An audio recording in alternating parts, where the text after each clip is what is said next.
They tell us we were part of Roosevelt's Tree Army, here to save the land and save ourselves from the hunger of the Great Depression. I came out from New Jersey to Millersylvania State Park in May of 1934, thinking I was finally getting a fair shake. I was 20 years old, and like the rest of Company 1232, I was just glad for the 3 squares and the $30 a month, even if 25 of those dollars went straight back to my mother to keep her head above water.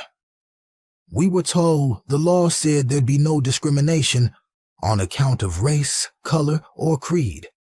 But if I'd known then what was being written in those plush offices in Seattle and Olympia, I don't think I could have stomached the food we were cooking.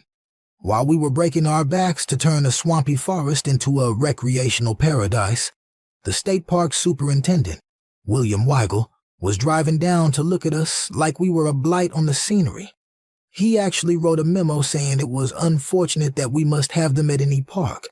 He admitted we were smart, said we were above the average in intelligence, but he still didn't want our kind around the white folks. To him, we weren't men.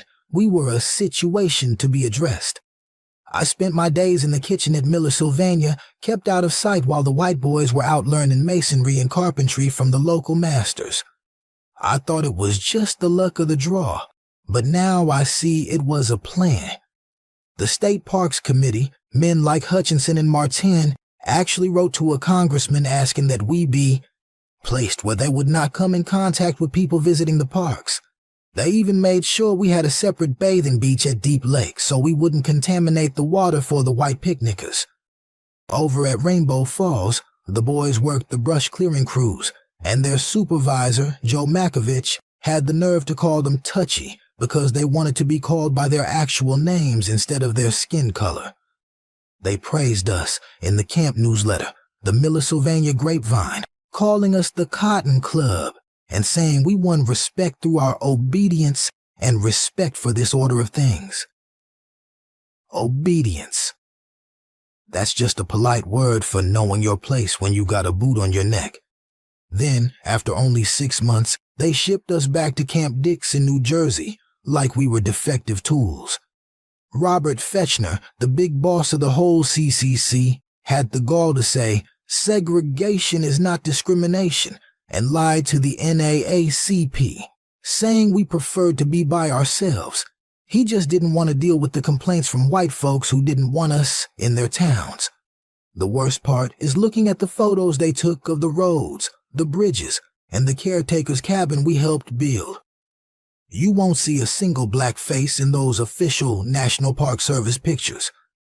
It's like we were ghosts. Even years later, when some official, Art Roundtree, started to tell the truth on a tape recorder, he stopped himself and asked to turn the machine off. We weren't just building men out there in the woods. We were building a park for a public that didn't want us, under leaders who despised us, and then we were edited out of the story.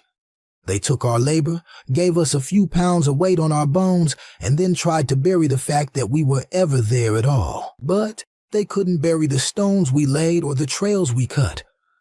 Today, when you walk through the tall Douglas firs of Millersylvania or stand by the rushing waters of Rainbow Falls, you are walking on ground that was shaped by our hands.